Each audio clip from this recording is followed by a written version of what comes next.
پیارے دوستوں، ایک پرانی وادی محیب نگر میں ایک ایسا آدمی رہتا تھا جسے سب لوگ اللہ والا سمجھتے تھے۔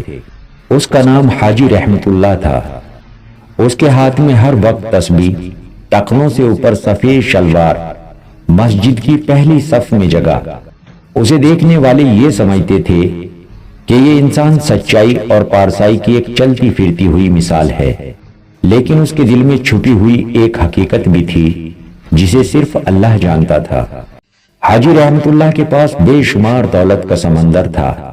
اس کے پاس دکانیں، گودام، بے شمار زمینیں اور ساتھ ہی ایک ایسا کاروبار بھی تھا جسے وہ دنیا سے چھپا کر رکھتا تھا، اور وہ تھا بیاج اور سود کا کاروبار۔ وہ غریب محتاجوں کو بیاج پر پیسے دیتا، مگر بدلے میں ان کے جسم کی بوٹی بوٹی نوچ لیتا۔ اسی گاؤں میں غریب مزدور فراز بھی رہتا تھا۔ وہ روز مزدوری کرتا، کنویں کھودتا، کبھی اینٹیں ڈھوتا، کبھی پتھر توڑتا۔ اس کے پاس 2 بیٹیاں اور 1 بیٹا اور بیمار بیوی تھی۔ اس کی زندگی جیسے اس کے کندھوں پر بیٹھ کر اس سے کہہ رہی ہو، چل اور چل، تجھے تو تھکنے کا کوئی حق نہیں۔ ایک دن اس کی بیٹی زلیخا بری طرح بیمار پڑ گئی۔ بخار 4 دن میں جان لیوا شکل اختیار کر گیا۔ اس غریب کے پاس دوائی تک لینے کے پیسے نہیں تھے۔ محلے والوں نے اسے دلاسا دیا اور کہا، فراز تم حاجی صاحب سے پیسے ادھار لے لو، وہ سب کی مدد کرتے ہیں۔ فراز نے یہ سنا تو اس کا دل کانپ اٹھا، کیونکہ وہ جانتا تھا کہ حاجی رحمت اللہ مدد نہیں کرتا، قرض دیتا ہے، اور ساتھ ہی بیاج اور سود کی زنجیریں بھی باندھ دیتا ہے۔ مگر اس کی بیٹی کی حالت بہت نازک تھی۔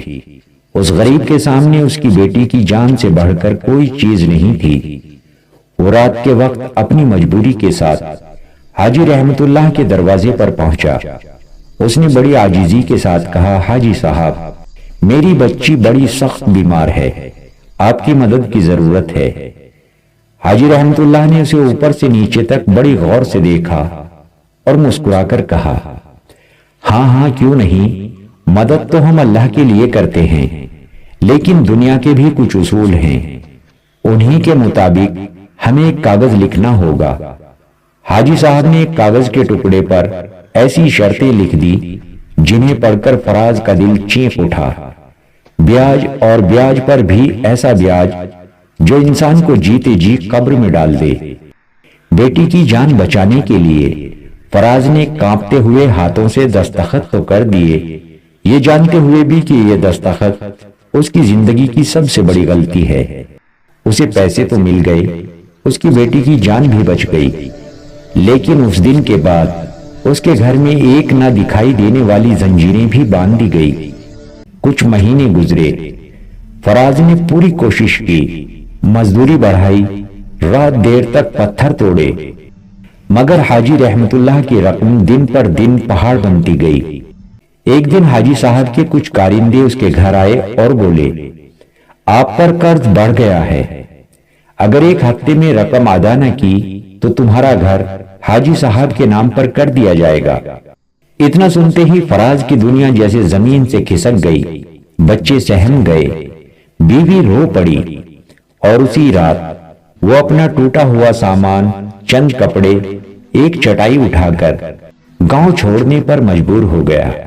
وہ سڑک کے کنارے بیٹھا، آسمان کی طرف دیکھ کر بس اتنا کہہ پایا، اللہ میں تو مجبور ہوں، بے بس ہوں، غریب ہوں، لیکن تو تو ہر چیز پر قادر ہے، ہر بے بس کی آہو پکار سنتا ہے۔ بس یہ جملہ اس کی زبان سے نکلتے ہی آسمان کی طرف گیا اور آسمان نے سن بھی لیا۔ رات ڈھل چکی تھی۔ فراز نے اپنی بیوی بچوں کو ساتھ لیا اور وادی کے کنارے ایک ٹوٹے ہوئے مسافر خانے کی طرف روانہ ہو گیا۔ اس مسافر خانے میں وہ پناہ لینے کے لیے مجبور ہو چکا تھا۔ بظاہر ہوا میں سردی تھی، مگر اس کے دل میں وہ آگ جل رہی تھی جو بے بسی میں جلتی ہے۔ بیٹیاں ایک دوسرے سے لپٹ کر سو گئی، بیوی خاموش تھی، وہ روتے روتے بے جان ہو چکی تھی، لیکن فراز کی آنکھوں میں نیند کا کوئی نام و نشان نہیں تھا، جیسے نیند سے اسے دشمنی ہو گئی ہو۔ اسی وقت گاؤں کے کسی کونے میں حاجی رحمت اللہ آرام دہ بستر پر کروٹیں بدل رہا تھا، لیکن پہلی بار اس رات اسے نیند نہیں آ رہی تھی۔ اس کے دل میں ایک بے چینی اور آنکھوں میں ایک انجانی سی گھبراہٹ تھی۔ وہ بار بار اٹھ کر بیٹھ جاتا، کبھی پانی پیتا تو کبھی تسبیح گھماتا۔ اس کا دل بے سکون ہو چکا تھا اور اس کے کانوں میں مسلسل وہ آواز گونج رہی تھی، وہی فریاد، وہی صدا جو فراز نے آسمان کی طرف دیکھ کر کہی تھی، یا اللہ میں تو مجبور ہوں، بے بس ہوں، غریب ہوں، لیکن تو ہر چیز پر قادر ہے، ہر بے بس کی آہو پکار سنتا ہے۔ حاجی صاحب کا دل زور زور سے دھڑک اٹھا۔ صبح ہوئی، حاجی رحمت اللہ بازار پہنچا تو لوگ سرگوشیاں کر رہے تھے۔ سنا ہے آج حاجی صاحب کے بڑے گودام میں آگ لگ گئی، ساری گندم، سارا سامان جل کر خاک ہو گیا۔ لوگوں کی باتیں سن کر حاجی صاحب کا دل بیٹھتا گیا۔ وہ بھاگتا ہوا وہاں پہنچا تو حقیقت سامنے تھی، ہر طرف دھواں، راکھ اور تباہی تھی۔ حاجی کے کارندے کہنے لگے، حاجی صاحب یہ آگ کوئی معمولی نہیں تھی، پورا اسٹاک جل کر راکھ بن گیا۔ حاجی نے کانپتی ہوئی آواز میں پوچھا، آخر یہ آگ لگی کیسے، کس نے لگائی؟ کسی نے کہا شاید کوئی چنگاری پڑی، کسی نے کہا شاید کسی نے ہمارے ساتھ سازش کی، لیکن دوستو حقیقت تو کچھ اور ہی تھی۔ یہ آگ زمین والوں نے نہیں بلکہ آسمان والوں نے لگائی تھی۔ اسی وقت مسافر خانے کے ٹوٹے ہوئے کمرے میں بیٹھا فراز اپنے بچوں کو چپ کرواتے ہوئے دلاسے دے رہا تھا، بیٹی ابھی صبر کرو، اللہ سب دیکھتا ہے، جس نے ہم پر ظلم کیا ہے اس کی کتاب بھی کھلنے والی ہے۔ اور واقعی کتاب کھل چکی تھی، پہلا صفحہ راکھ سے لکھا گیا تھا۔ حاجی رحمت اللہ کا غرور، اس کا تکبر، اس کا حرام مال پہلی بار زمین پر نہیں آسمان پر لرز اٹھا تھا۔ حاجی نے اپنے گودام کی بربادی کو دیکھ کر آسمان کی طرف دیکھا، مگر اس کی آنکھیں شرم اور ملامت سے جھکی ہوئی تھی، کیونکہ وہ جانتا تھا یہ حادثہ نہیں، کسی بے بس انسان کی فریاد کا پہلا جواب ہے۔ رات کے سناٹے میں جب کسی انسان کی سانسیں اس کے خلاف گواہی دینے لگتی ہیں تو پھر مخملوں کے بستروں پر بھی آرام نہیں ملتا۔ حاجی رحمت اللہ پہلی بار اپنے بستر پر ایسے بیٹھا تھا جیسے کوئی شخص اپنی ہی پرچھائی سے خوف زدہ ہو گیا ہو۔ اسی رات وادی محیب نگر کا آسمان خاموش تھا، نہ ہوا چل رہی تھی، نہ پتوں کی سرسراہٹ، بس ایک خاموشی، ایسی خاموشی جو صرف اس دل کو سنائی دیتی ہے جو کسی کے حق پر ظلم کر بیٹھا ہو۔ حاجی صاحب کی حالت دیکھنے کے لائق تھی، گھبرایا ہوا دل، خشک لب، ماتھے پر پسینہ، تسبیح کے دانے جیسے اس کے ہاتھوں میں جھنجھناہٹ دے رہے ہوں۔ لیکن ادھر اسی گاؤں سے دور مسافر خانے کی ٹوٹی ہوئی چھت کے نیچے فراز کا خاندان نیم تاریکی میں بیٹھا ہوا تھا۔ فراز کی بیوی شکیلہ کھانسی کے دورے سے لڑ رہی تھی، اس کی بچیاں بھوک کی تکلیف سے پہلو بدل رہی تھی۔ چھوٹا بیٹا سالم بار بار اپنے باپ سے سوال پوچھتا، ابو کیا ہمارا گھر ہمیں واپس مل جائے گا، ہم واپس اپنے گاؤں جا سکیں گے؟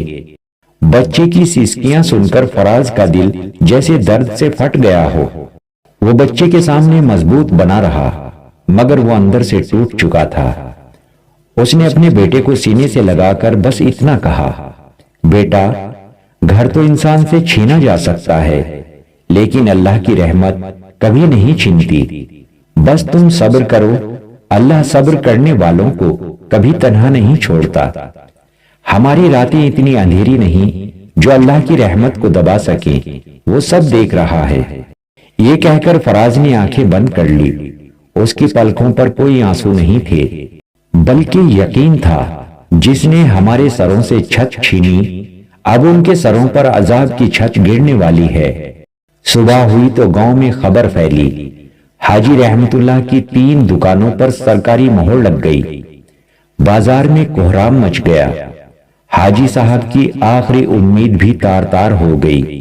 اس نے بھاگ کر دکانوں کے باہر اپنا نام کن تختہ دیکھا، جس پر اب سرخ رنگ سے لکھا ہوا تھا، تفتیش جاری ہے، سود در سود، لین دین اور غیر قانونی دھندوں کے شبہ میں۔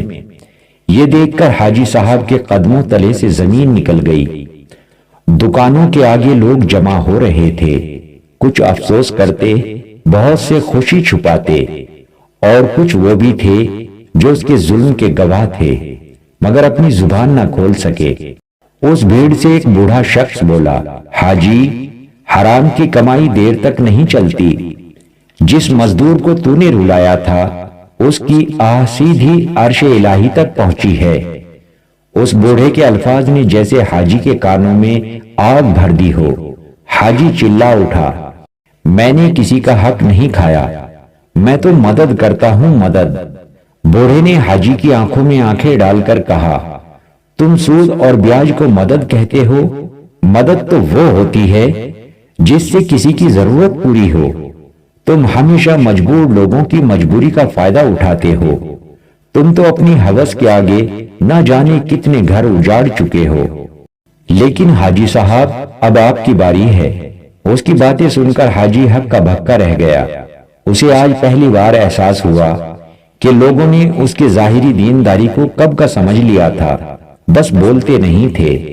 ادھر مسافر خانے میں اس رات فراز نے سجدے میں گر کر ایک دعا کی، ایسی دعا جس میں آنسو کم، درد زیادہ تھا۔ یا رب، اگر میں ظالم ہوں تو مجھے سخت سے سخت سزا دے، اور اگر وہ ظالم ہے تو اس کے ہاتھوں سے ظلم چھین لے اور اسے وہی درد دے جو میں نے سہا ہے۔ اس کی دعا میں اتنی تڑپ تھی کہ آسمان کے دروازے ہلنے لگے۔ 2 دن بعد حاجی کے بیٹے نے تڑپتی ہوئی آواز میں کہا، ابا جان، گاؤں والے آپس میں باتیں کر رہے تھے کہ ہماری زمینوں کے تمام کاغذات جعلی تھے۔ حکومت نے ہمارے تمام زمینیں اپنے قبضے میں لے لی ہیں۔ اتنا سنتے ہی حاجی کا دل جیسے سینے میں پھٹ گیا ہو۔ چند دنوں میں اس کے 3 گودام، دکانیں اور زمین سب ہاتھ سے نکل چکا تھا۔ وہ چھت جس کے سائے میں بیٹھ کر وہ لوگوں کی مجبوریوں کا فائدہ اٹھاتا تھا، آج وہ چھت خود اس سے چھین لی گئی۔ جیسے کسی نے آسمان سے حکم دیا ہو، ظالم سے اس کی طاقت چھین لو۔ رات کے آخری پہر حاجی مسجد کے صحن میں بیٹھا رو رہا تھا، لیکن کمال کی بات یہ تھی کہ اس کی ہچکیوں میں نہ پچھتاوا تھا نہ معذرت، صرف خوف تھا، خوف زوال۔ اور دوسری طرف مسافر خانے میں بیٹھا فراز اپنے بچوں کے ساتھ بھوک کے باوجود آرام سے سویا، کیونکہ اس کے سینے میں کیفیت سکون رکھ دی گئی تھی۔ یہ بھی سچ ہے کہ کبھی کبھار اللہ سب سے پہلے دل ٹھیک کرتا ہے اور پھر دنیا۔ حاجی رحمت اللہ کی زندگی میں جو زوال آیا تھا وہ آہستہ آہستہ نہیں بلکہ ایک تیز آندھی کی صورت میں آیا تھا، ایک ایسی آندھی جو تکبر کی بنی ہوئی اینٹوں کو پلک جھپکنے میں ریزہ ریزہ کر دیتی ہے۔ گاؤں میں حاجی کی پہچان ہمیشہ عزت، روب، طاقت اور دولت سے تھی، لیکن اب وہی لوگ جو اس کے سلام کے منتظر رہتے تھے اسے دیکھ کر اپنا راستہ بدل لیتے۔ دیکھنے والوں کی نگاہوں میں ترس نہیں تھا بلکہ ایک سمجھ تھی، وہ سمجھ جو تبھی آتی ہے جب کسی کے اوپر سے اللہ کا پردہ ہٹ جائے۔ پھر صبح کے وقت ایک دن حاجی صاحب کا دروازہ بجا۔ حاجی صاحب نے جلدی سے دروازہ کھولا تو سامنے وہی لوگ کھڑے تھے جن کے کاندھوں پر اس نے اپنی طاقت کا بوجھ ڈال رکھا تھا، جو کبھی اس کا نام سن کر سیدھے کھڑے ہو جاتے تھے، آج ان کی زبان میں نرمی نہیں تھی۔ انہوں نے کاغذ آگے بڑھاتے ہوئے کہا، حاجی صاحب، بینک نے آپ کا گھر بھی ضبط کر لیا ہے، گھیراؤ شروع ہو رہا ہے، آپ گھر کی تمام چیزیں نکال لیجئے، یہ مکان اب آپ کا نہیں رہا۔ یہ سن کر حاجی کی ٹانگیں جواب دے گئی۔ اس نے دہلیز کو تھام لیا، کہنے لگا، یہ میرا گھر ہے، یہ تو میرے باپ دادا کی نشانی ہے، میری زندگی کی ساری کمائی ہے۔ افسر نے سرد آواز میں کہا، بے شک آپ کی کمائی ہے، لیکن کمانے کا طریقہ غلط تھا، بیاج پر لیا ہوا مال کبھی درپا نہیں ہوتا۔ حاجی صاحب، اس کا جواب قانون بھی مانگ رہا ہے اور تقدیر بھی۔ حاجی کی آنکھوں میں حالات کا اندھیرا پھیل گیا۔ وہ گھر جس میں وہ بادشاہوں کی طرح بیٹھتا تھا آج اس سے چھین لیا گیا۔ گاؤں کے سب لوگ باہر کھڑے تھے، لیکن کوئی آگے نہیں بڑھا، کوئی ہمدردی نہیں، کوئی سہارا نہیں۔ سب نے خاموشی کے ساتھ اس کی تقدیر کا فیصلہ دیکھا۔ اسی شام حاجی کی بڑی بیٹی کا ہونے والا نکاح بھی ٹوٹ گیا۔ لڑکے والوں نے صاف کہہ دیا، ہم کسی ایسے گھرانے سے رشتہ نہیں رکھ سکتے جس پر لعنت اور بدنامی دونوں ایک ساتھ آئی ہو۔ بیٹی دروازے کے پیچھے کھڑی رو رہی تھی۔ حاجی کی ساری جوانی کا غرور اس کی آنکھوں کے سامنے بیٹی کے آنسوؤں میں پگھل گیا۔ اسی لمحے اس کے دل میں پہلی بار شرمندگی کا ہلکا سا کانٹا چبھا، لیکن ابھی بھی تکبر کی جڑیں اس کے اندر زندہ تھی، جو قبول کرنے نہیں دیتی کہ اس نے ظلم کیا ہے۔ 2 دن بعد اس کا بیٹا روتا ہوا گھر میں داخل ہوا، ہاتھ میں ایک خالی بستہ، کوہنیوں تک مٹی اور آنکھوں میں ٹوٹا ہوا وقار، اور کہنے لگا، ابا جان، آج اسکول میں سب بچوں نے مجھے تانے دیے۔ وہ سب کہہ رہے تھے میرے باپ نے غریبوں کا خون چوسا ہے۔ میں نے ان سے لڑائی کی اور مجھے اسکول سے نکال دیا گیا۔ بچے کے یہ الفاظ ایسے تھے جیسے کسی نے حاجی کے سینے پر کیلیں ٹھوک دی ہوں۔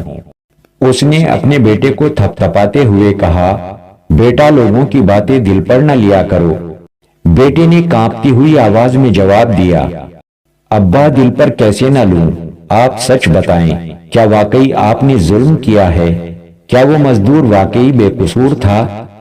یہ سوال حاجی کی روح کو اندر تک چیر گیا۔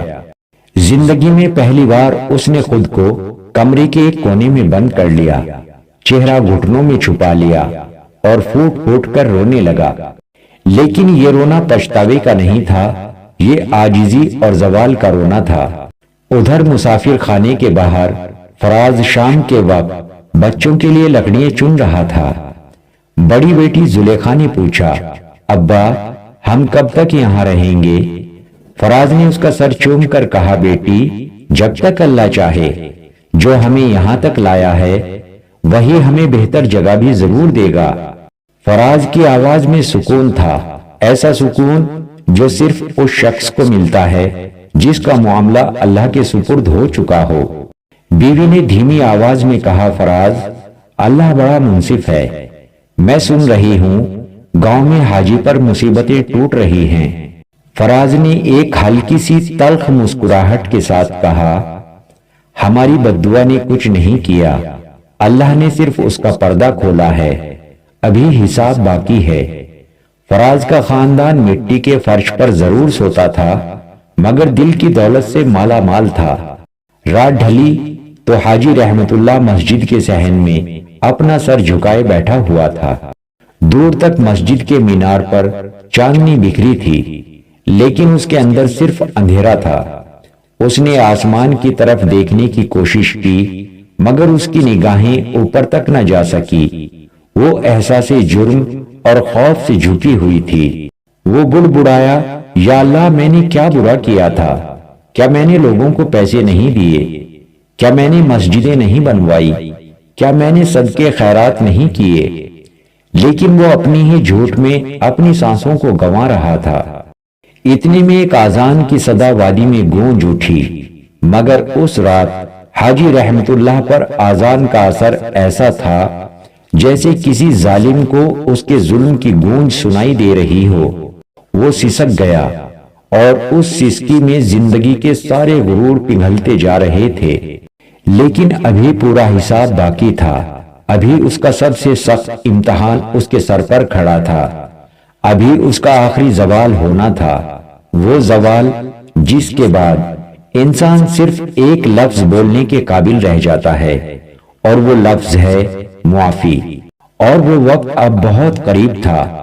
صبح کی دھیمی روشنی وادی کے پتھروں پر پھیلتی جا رہی تھی، پرندوں کی آوازیں فضا میں گونج رہی تھی، مگر حاجی رحمت اللہ کی زندگی میں اب بھی صبح نہیں ہوئی تھی۔ اس کی راتیں تباہی کی مانند اور دن شرمندگی کی طرح تھے۔ چند ہفتوں میں اس کی ساری دنیا بدل چکی تھی۔ گودام جل گئے، دکانوں پر تالے لگ گئے، زمینیں ضبط ہو گئی، بیٹی کا رشتہ ٹوٹ گیا، بیٹا ذلت جھیل رہا تھا، اور گھر وہ بھی اس کے ہاتھ سے نکل چکا تھا۔ اب وہ ایک ٹوٹی ہوئی چارپائی پر بیٹھا تھا، اس کمرے میں جو کبھی اس کے نوکروں کا کمرہ تھا اور آج وہی اس کا خود کا گھر بن گیا۔ اس کا بیٹا جو کبھی فخر سے باپ کے ساتھ بازار جاتا تھا، آج چپ چاپ اپنا سامان اٹھا کر گھر سے نکل گیا۔ حاجی نے آہستہ سے پوچھا، بیٹا کہاں جا رہے ہو؟ بیٹے نے لرزتی ہوئی آواز میں جواب دیا، ابا، لوگ مجھے ظالم کا بیٹا کہتے ہیں، میں یہاں مزید نہیں رہ سکتا، میں شہر جا رہا ہوں، وہیں مزدوری کر لوں گا، لیکن آپ بے فکر رہیں، میں کسی پر ظلم نہیں کروں گا۔ یہ جملہ سنتے ہی حاجی کے قدموں کے نیچے کی زمین ہل گئی۔ اب بیٹا بھی اس سے دور جا چکا تھا۔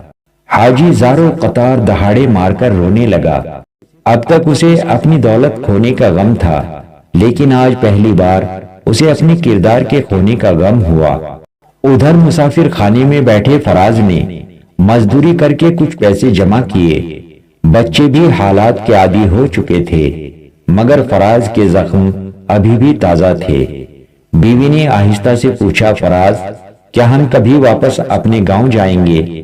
پہلے فراز خاموش رہا، پھر آہستہ سے بولا، انشاءاللہ ضرور جائیں گے، لیکن میں کسی کے دروازے پر جھک کر نہیں جاؤں گا۔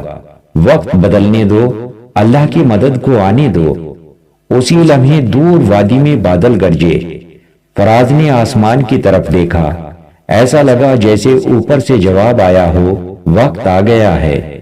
اگلے چند دنوں میں گاؤں پر شدید قحط آ گیا۔ پانی کم، فصلیں تباہ اور بازار ویران تھے۔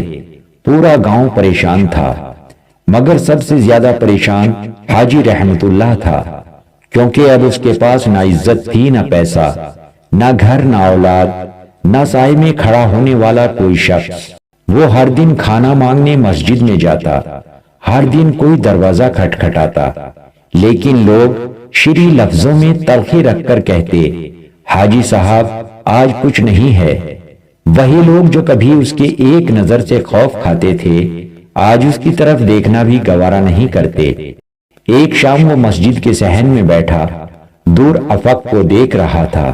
اس کی داڑھی میں سفیدی بڑھ چکی تھی، آواز بھاری تھی اور سانسیں لرز رہی تھی۔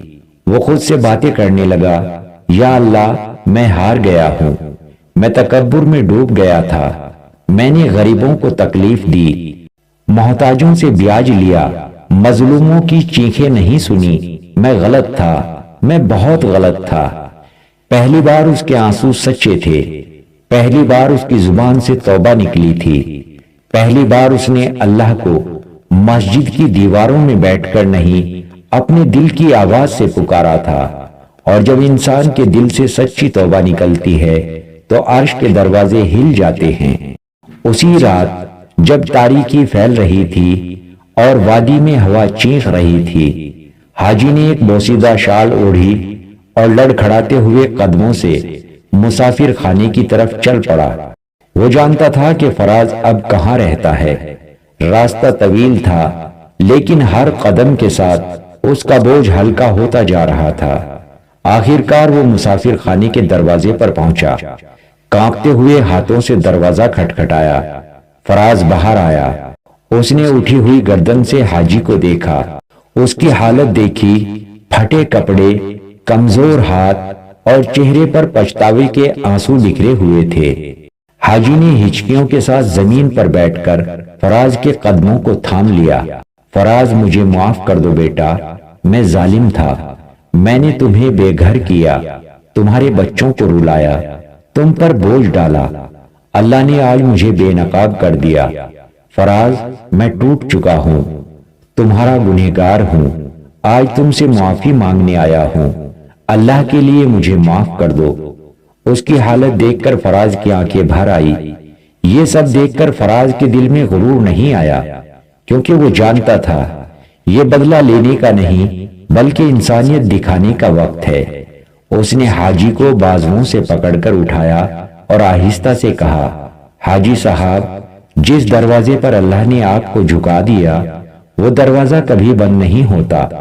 میں نے آپ کو خدا کے لیے معاف کیا، ہمارا حساب اب اللہ کے پاس ہے، میرے دل میں آپ کے لیے کوئی بوجھ نہیں۔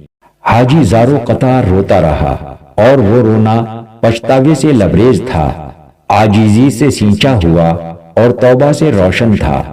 کچھ مہینوں بعد فراز مزدوری چھوڑ کر ایک چھوٹی سی دکان کھول بیٹھا۔ لوگ اس کی دیانتداری کی وجہ سے اس پر اعتماد کرنے لگے۔ اس کا گھر واپس آ گیا، بچے پڑھنے لگے اور اللہ نے اس کی جھولی پھر بھر دی، اور حاجی نے اپنی باقی عمر مسجد کی چٹائیوں اور پانی کے گھڑے سنبھالتے ہوئے گزار دی۔ اس کے لیے یہی کافی تھا کہ اللہ نے اس کی زندگی میں ہی سچ دیکھنے اور سچ سمجھنے کا موقع دیا۔